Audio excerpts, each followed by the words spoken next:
Salam dostlar, hər vaxtınız xeyir. Mən YouTube-da və bir neçə saytlarda karbon monoksid sensorları haqqında məlumat almaq istədim və bu məlumatların tam doğru düzgün olmadığını gördüyüm üçün qərara gəldim ki, bir test videosu çəkmə. Həqiqətən bu işə yarayır, yaramır, onu yoxlayaq.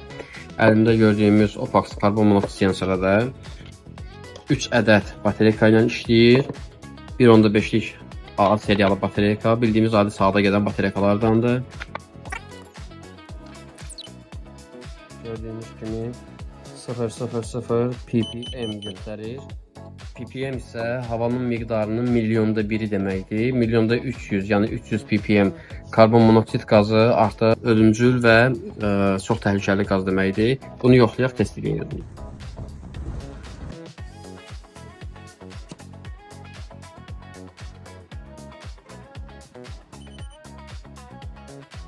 Adda.